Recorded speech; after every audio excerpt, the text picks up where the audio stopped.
Amigas, amigos, olá! Mais uma semana com eventos climáticos extremos. Tivemos a passagem do furacão Milton nos Estados Unidos.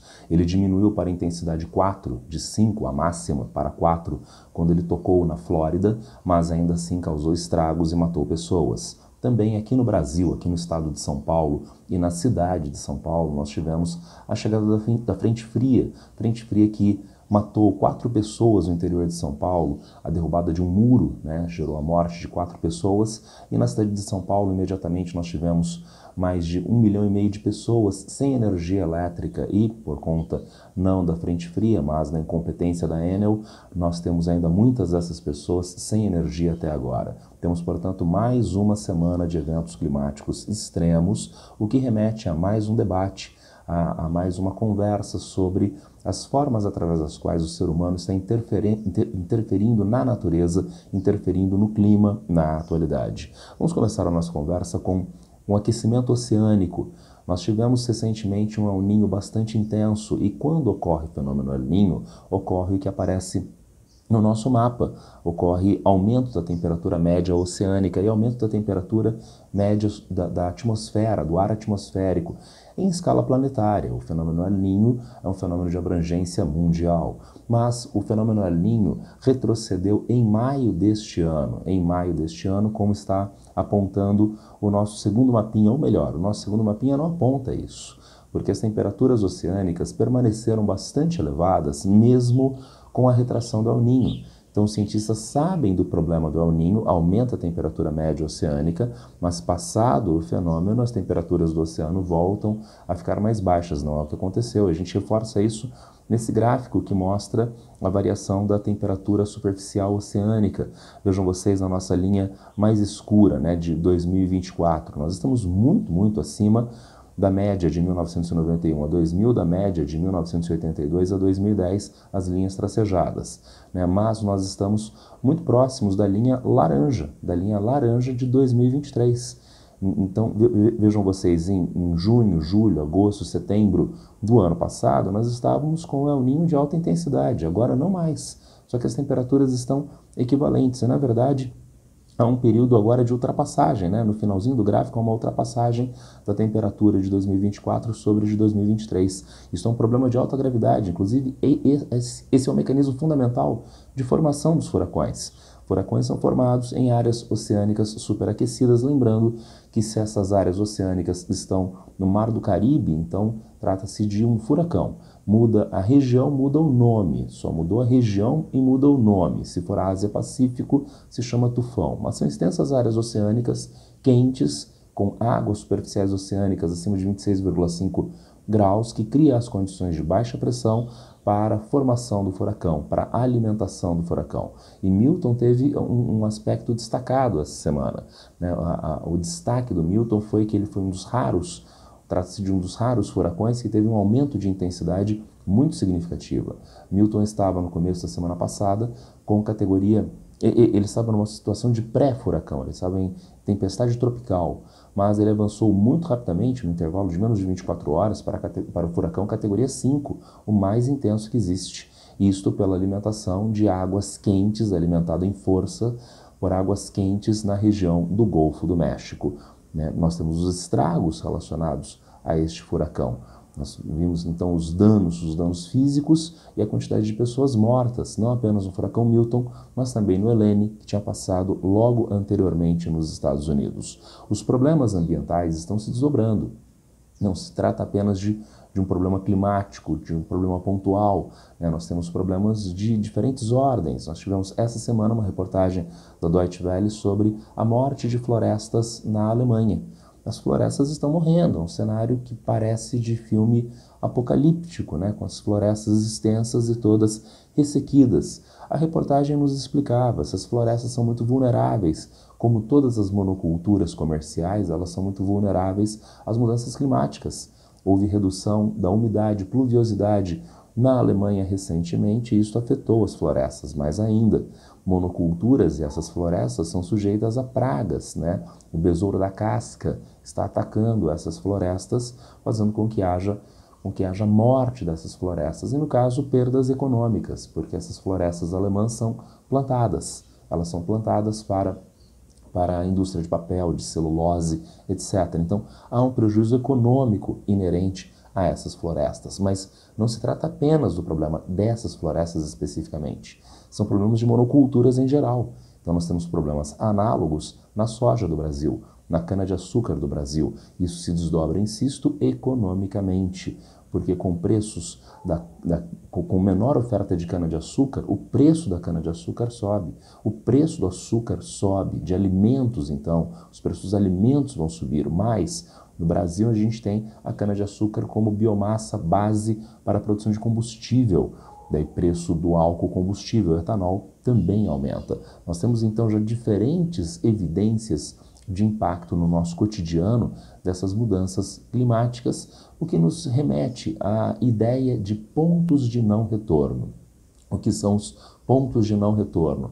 Divulgado recentemente pelo IPCC, né, o relatório do IPCC, que indicou alguns pontos importantes que não devem ser atingidos como pontos de não retorno, de mudanças nos ecossistemas que causariam uma mudança radical na condição de vida do ser humano no planeta, ou a inviabilidade da vida do ser humano no planeta, ou pelo menos em diferentes regiões, em algumas extensas regiões.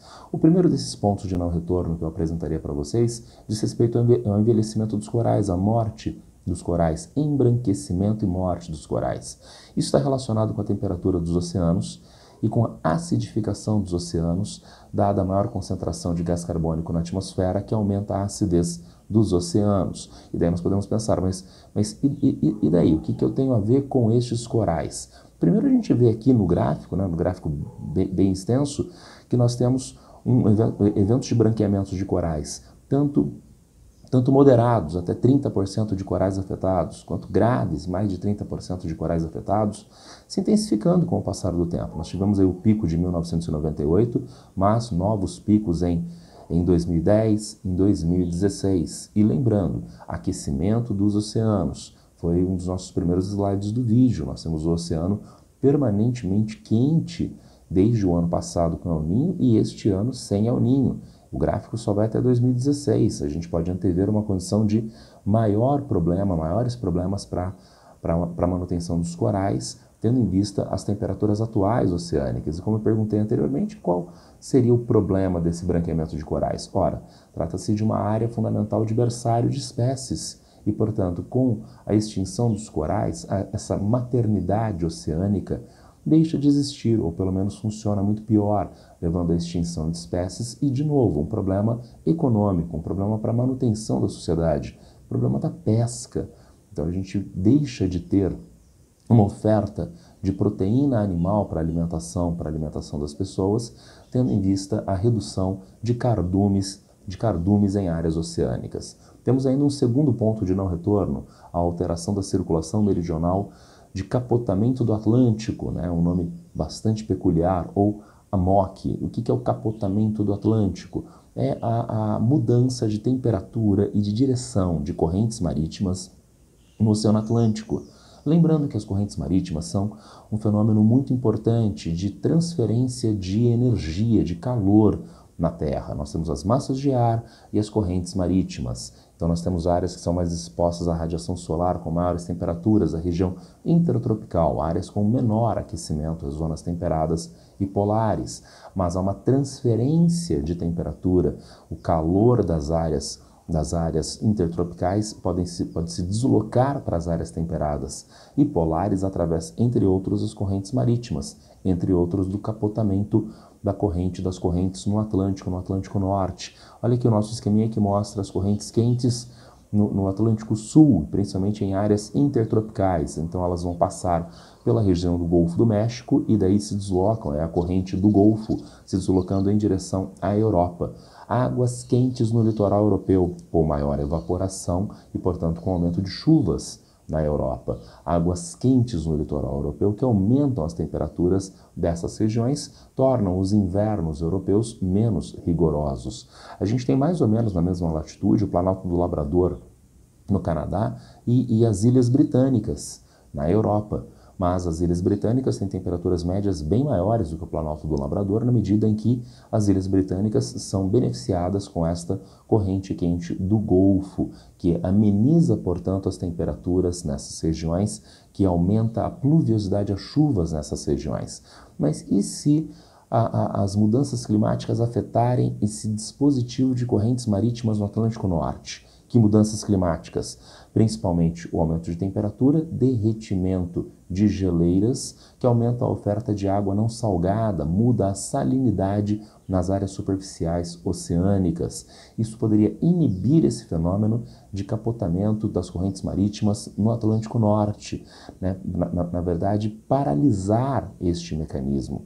A paralisia deste mecanismo pode ser feita entre 2050 e 2100. E vejam as consequências disso, já são óbvias dado o nosso slide anterior.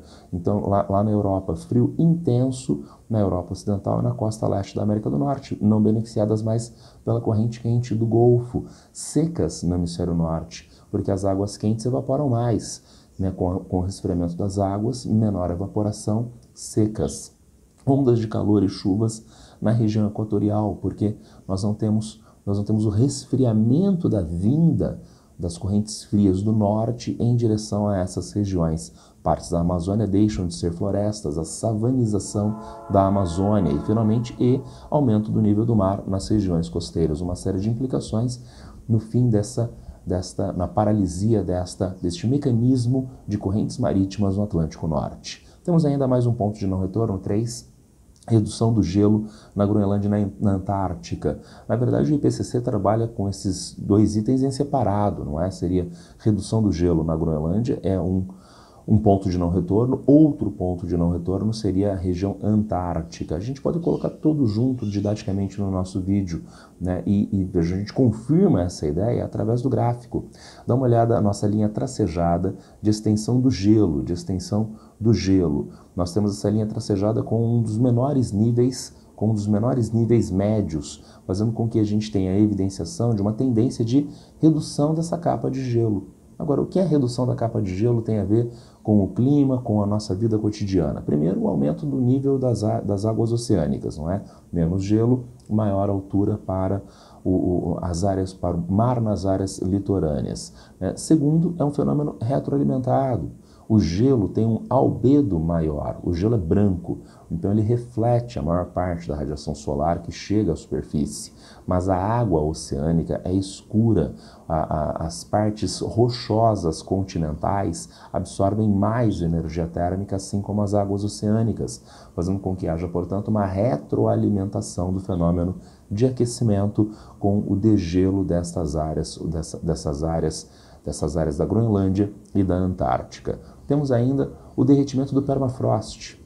O permafrost, como o próprio nome está sugerindo, é o solo congelado de áreas de latitudes mais avantajadas, principalmente no hemisfério norte. Esse permafrost contém uma grande quantidade de gás carbônico e principalmente de metano. E daí que aparece um problema, outro fenômeno de retroalimentação. O derretimento do permafrost é a liberação deste metano, deste gás carbônico para a atmosfera e, consequentemente, aumenta a intensidade do efeito estufa. A gente pode ver esse permafrost em derretimento nestes dois mapas, de 2003 e 2017.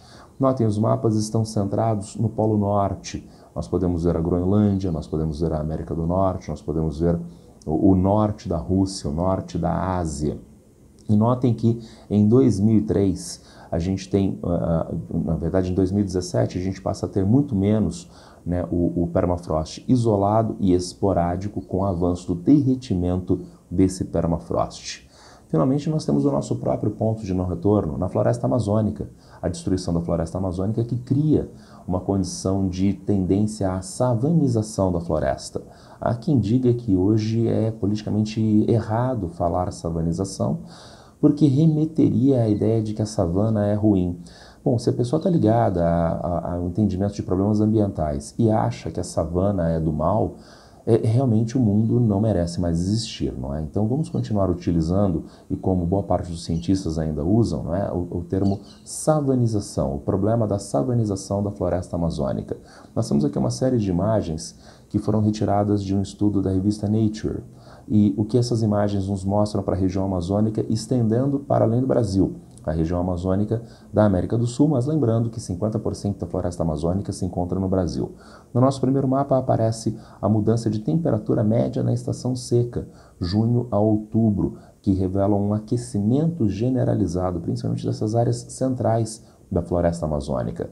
Vejam agora o nosso segundo mapa, eventos repetidos de secas extremas entre 2001 e 2018, estressando recorrentemente a floresta, que tem dificuldade para se reabilitar depois do fenômeno de seca extrema, novamente em áreas centrais da floresta. Esse processo é facilitado pela ação humana.